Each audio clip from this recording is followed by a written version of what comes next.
ನಮಸ್ಕಾರ. ನಿಮ್ಮ ಹಳ್ಳಿ ಮಧು ಯೂಟ್ಯೂಬ್ ಚಾನಲ್ ನೋಡ್ತಾರೋ ಎಲ್ಲ ನಮ್ಮ ಕರ್ನಾಟಕ ಪ್ರೇಕ್ಷಕರಿಗೆ ಇವತ್ತು ಒಂದು ಅದ್ಭುತವಾದ ವಿಷಯವನ್ನು ನಿಮ್ಮ ಹತ್ರ ತಗೊಂಡು ಬಂದಿದ್ದೀನಿ. ಉಚಿತವಾಗಿ ಕೆಲಸ ಮಾಡುವ ಲೇಬರ್ಗಳು ನಿಮ್ಮ ತೋಟಕ್ಕೆ ಬರ್ತಾರೆ. ಅದು ಹೇಗೆ ಬರ್ತಾರೆ ಅನ್ನೋದನ್ನ ನಿಮಗೆ ಎಳೆಯಾಗಿ ಬಿಡಿಸಿ ಹೇಳ್ತೀನಿ. ₹1 ದುಡ್ಡು ಕೊಡಬೇಡಿ, ಅವ್ರಿಗೆ ಊಟ ಗೀಟ ತಿಂಡಿ ಏನೂ ಬೇಕಾಗಿಲ್ಲ, ಫ್ರೀಯಾಗೆ ಕೆಲಸವನ್ನು ಮಾಡಿಬಿಟ್ಟು ಹೋಗ್ತಾರೆ. ನಿಮಗೆ ಯಾಕಪ್ಪ ಇದು ಫ್ರೀಯಾಗಿ ಮಾಡ್ಬಿಟ್ಟು ಹೋಗ್ತಾರೆ ಅಂತ ನಿಮಗೆ ಹೇಳ್ತಾ ಹೋದರೆ, ಒಂದು ವರ್ಗ ಇದೆ. ಆ ವರ್ಗನ ನೀವು ಸೃಷ್ಟಿ ಮಾಡಿದ್ರೆ ಉಚಿತವಾಗಿ ನಿಮಗೆ ಕೆಲಸ ಮಾಡಿ ಅದು ನಿಮ್ಮ ತೋಟಕ್ಕೆ ಯಾವುದೇ ಕಾಫಿ ತಿಂಡಿ ಊಟ ಏನೂ ಕೊಡಬೇಕಾಗಿಲ್ಲ. ನಿಮ್ಮ ಪರವಾಗಿ ನಿಮ್ಮ ತೋಟನ ಹಚ್ಚು ಹಸಿರಾಗಿ ಒಂದು ವೈವಿಧ್ಯತೆನ ಕಾಪಾಡುವ ಒಂದು ವರ್ಗ ಇದೆ. ಅವ್ರಿಗೆ ನೀವು ಮಾಡಬೇಕಾಗಿರೋ ವ್ಯವಸ್ಥೆ ಇಷ್ಟೇ. ಅವ್ರ ಪಾಡಿಗೆ ಅವ್ರನ್ನ ಬಿಡಬೇಕು ಮತ್ತು ಅವ್ರಿಗೆ ಒಂದು ಕ್ಲೈಮೇಟನ್ನು ಸೃಷ್ಟಿ ಮಾಡಿಕೊಡ್ಬೇಕು. ಹೇಗೆ ಈ ಕ್ಲೈಮೇಟನ್ನು ಸೃಷ್ಟಿ ಮಾಡಬೇಕು ಅಂತ ನಾನು ಹೇಳ್ತಾ ಹೋಗ್ತೀನಿ. ಮೊದಲಿಗೆ ಒಂದು ಪ್ರಮುಖವಾದ ಕೆಲಸವೇನೆಂದರೆ, ನಿಮ್ಮ ಮನೆಗೆ ಒಂದು ನಾಟಿ ಹಸು ತರಬೇಕು. ಯಾರ್ಯಾರ ಹತ್ರ ಗೋಮಾತೆಗಳು ಇಲ್ವೋ, ಯಾರ್ಯಾರ ಹತ್ರ ಹಸು ಸಾಕೋಕ್ಕೆ ಸಾಕಾಗ್ತಲ್ವೋ, ಅಂದರೆ ಹಸುವನ್ನು ಸಾಕೋಕ್ಕೆ ಅವ್ರಿಗೆ ಒಂದು ಜಾಗದ ವ್ಯವಸ್ಥೆನೇ ಆಗಿರ್ಬೋದು, ಅವರು ದೂರದ ಊರಿನಲ್ಲಿರ್ಬೋದು, ಬಟ್ ಅವ್ರ ಹತ್ರ ಗದ್ದೆ ಜಮೀನು ಇರುತ್ತೆ, ತೋಟ ಇರುತ್ತೆ, ಅವ್ರಿಗೆ ಹಸು ಸಾಕೋಕ್ಕೆ ಆಗ್ತಾಯಿಲ್ಲ. ಇಂಥವ್ರು ಏನು ಮಾಡ್ಬೋದಪ್ಪ ಅಂದರೆ, ಅವ್ರಿಗೆ ಸಿಂಪಲಾಗಿ ಒಂದು ಸಜೆಷನ್ ಏನು ಕೊಡ್ತೀನಿ ಅಂದರೆ, ಎಲ್ಲಾದರೂ ನಿಮ್ಮ ವ್ಯಾಪ್ತಿಯಲ್ಲಿ ಸಿಗುವಂಥ ನಾಟಿ ಹಸುವಿನ ಗಂಧ ಮತ್ತು ಸಗಣಿ ಎಲ್ಲಿ ಸಿಗುತ್ತೆ ಅಂಥವ್ರ ಹತ್ರ ತಿಂಗಳಿಗೆ 2 ಬಾರಿ 15 ಒಂದು ಎಕರೆಗೆ ಒಂದು 10 kg ಅಂದರೆ 20 kg ಸಗಣಿ, ಒಂದು 20 ಲೀಟ್ರ್ ಗಂಧನ ಅವ್ರ ಹತ್ರ ಸೇಕರಣೆ ಮಾಡಿದ್ರೆ ನಿಮ್ಮ ಪರವಾಗಿ ತೋಟದಲ್ಲಿ ಕೆಲಸ ಮಾಡೋಕ್ಕೆ ಅಂತಲೇ ಒಂದು ವರ್ಗ ಉಚಿತವಾಗಿ ಇವತ್ತು ನಿಮ್ಮ ಬಳಿಗೆ ಬರ್ತಾರೆ. ಅವ್ರು ಬರಬೇಕು ಅಂದರೆ ನೀವು ಅಚ್ಚುಕಟ್ಟಾಗಿ ಅವ್ರಿಗೆ ಪೂರಕವಾದ ವಾತಾವರಣನ ಸೃಷ್ಟಿ ಮಾಡಿಕೊಡ್ಬೇಕು. ಯಾವ ರೀತಿ ವಾತಾವರಣ ಸೃಷ್ಟಿ ಮಾಡಿಕೊಡ್ಬೇಕಂದ್ರೆ, ಹಸಿರೆಲೆ ಹೊದಿಕೆ ಮತ್ತು ಸಜೀವ ಹೊದಿಕೆ ಮತ್ತು ಜೀವಂತ ಹೊದಿಕೆ ಅನ್ನುವ 2 ಕಾನ್ಸೆಪ್ಟಲ್ಲಿ ವರ್ಕ್ ಮಾಡಬೇಕಿಲ್ಲಿ. ಈ 2 ಕಾನ್ಸೆಪ್ಟಲ್ಲಿ ವರ್ಕ್ ಮಾಡಿದ ಮೇಲೆ ಮುಗೀತು ಅಂತ ಅನ್ಕೋಬೇಡಿ. ಕೆಲಸನ ಸಮಯಕ್ಕೆ ಸರಿಯಾದ ರೀತಿಯಲ್ಲಿ ನೀರಿನ ವ್ಯವಸ್ಥೆನ ಮಾಡಿಕೊಡ್ಬೇಕು. ನೋಡಿ, ಇಲ್ಲಿ ನಾನು ಏನು ಮಾಡಿದ್ದೀನಿ, ಮೈಕ್ರೋ ಫ್ಲಿಂಕರ್ ವ್ಯವಸ್ಥೆನ ಮಾಡಿಕೊಟ್ಟಿದ್ದೀನಿ.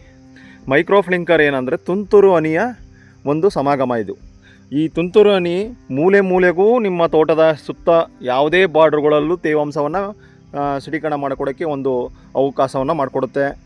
ಈ ಅವಕಾಶವನ್ನು ನೀವು ಕೂತಲ್ಲಿ ಮಾಡ್ಬೋದು. ಆರಾಮಾಗೆ ಒಂದು 15 ದಿನಕ್ಕೊಮ್ಮೆ ನೀವು ಮಾಡಿಕೊಟ್ರು ಸಾಕಿದು.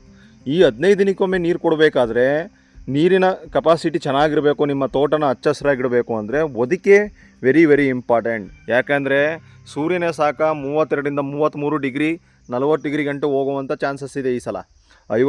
ಒಂದು ಅಂದಾಜಿನ ಪ್ರಕಾರ ಒಂದು 35 ಗಂಟೆ ಹೋಗುತ್ತೆ ಅಂತ ಹೇಳ್ತಾ ಇದ್ದಾರೆ. 30, 40, 50 ಗಂಟೆ ಹೋಗುತ್ತೆ ಅಂತ ಹೇಳ್ತಾ ಇದ್ದಾರೆ.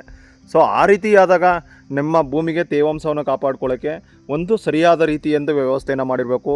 ಈ ತೋಟಕ್ಕೆ ಯಾವುದೇ ಉಳುಮೆ ಇಲ್ಲ, ರಾಸಾಯನಿಕ ಬಳಕೆ ಇಲ್ಲ, ಯಾವುದೇ ಲೇಬರ್ಗಳ ಅವಶ್ಯಕತೆ ಇಲ್ಲ.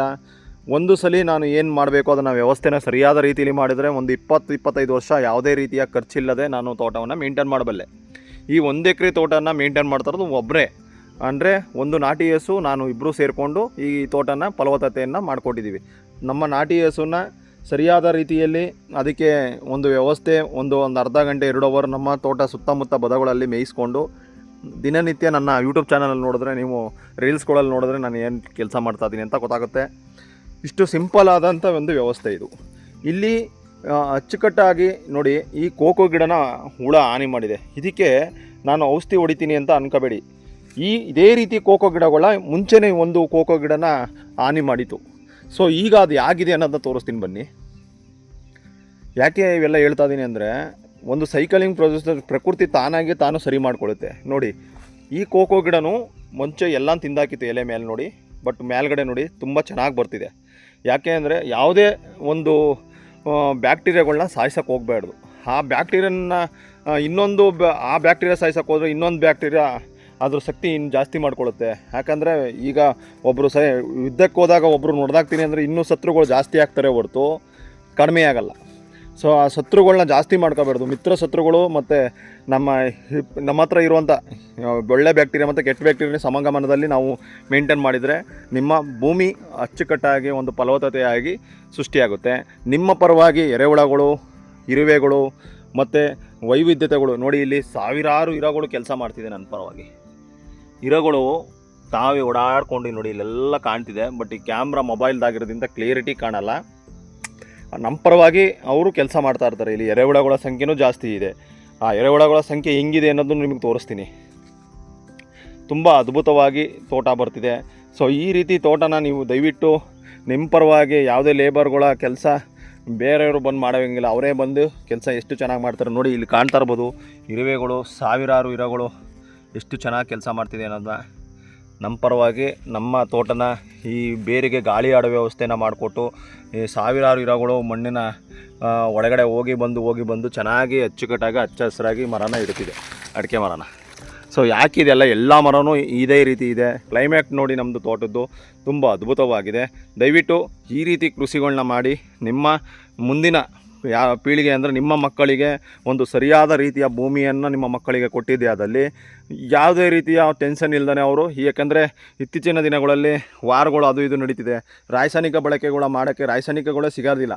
ಯಾಕೆಂದರೆ ಈಗಲೇ ನೀವು ಎಚ್ಚೆತ್ಕೊಂಡು 1 ಎಕರೆ ಇರೋರು ಒಂದು ಅರ್ಧ ಎಕರೆ, ಒಂದು 5 ಗುಂಟೆನ ಇದೇ ರೀತಿ ಮಾಡಿಕೊಂಡು ಹಂತವಾಗಿ 1 ಎಕರೆನ ಮಾಡಿರೋಂಥ ತೋಟ ಇದು.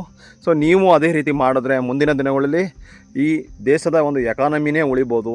ಸೊ ನಿಮಗೂ ಆಮೇಲೆ ನಿಮ್ಮ ಮಕ್ಕಳುಗಳಿಗೂ ಎಲ್ಲೂ ಕೂಡ ರಾಸಾಯನಿಕ ಗೊಬ್ಬರಗಳು ಹಾಕಬೇಕು, ಲೇಬರ್ಗಳು ಕರ್ಕೊಬರ್ಬೇಕು, ಉಳುಮೆ ಮಾಡಿಸ್ಬೇಕು, ಟಿಲ್ಲರ್ಗೆ ಹಾಕಬೇಕು, ಡೀಸೆಲ್ಗೆ ಹಾಕಬೇಕು, ಅದು ಹಾಕ್ಬೇಕು ಇದು ಹಾಕ್ಬೇಕು ಅನ್ನೋ ಯಾವುದೇ ಒಂದು ನೆಸೆಸಿಟಿ ಬರಲ್ಲ. ಒಂದು ಅದ್ಭುತವಾದ ತೋಟವನ್ನು ಸೃಷ್ಟಿ ಮಾಡ್ಬೋದು. ಸೊ ಆ ನಿಟ್ಟಿನಲ್ಲಿ ನಾನು ವರ್ಕ್ ಮಾಡ್ತಾಯಿದ್ದೀನಿ. ದಯವಿಟ್ಟು ಎಲ್ಲರೂ ನಿಮ್ಮ ಹಳ್ಳಿ ಮಧು ಯೂಟ್ಯೂಬ್ ಚಾನಲ್ನ ಸಬ್ಸ್ಕ್ರೈಬ್ ಮಾಡಿ ಒಂದು ಒಳ್ಳೆಯ ವಿಷಯನ ಜಗತ್ತಿಗೆ ತಿಳಿಸೋಣ ಅಂತ ಹೇಳ್ತಾ ನಾನು 2 ಮಾತು ಮುಗಿಸ್ತೀನಿ. ಜೈ ಗೋಮಾತೆ, ಜೈ ಸುಭಾಷ್ ಪಾಳೇಕರ್.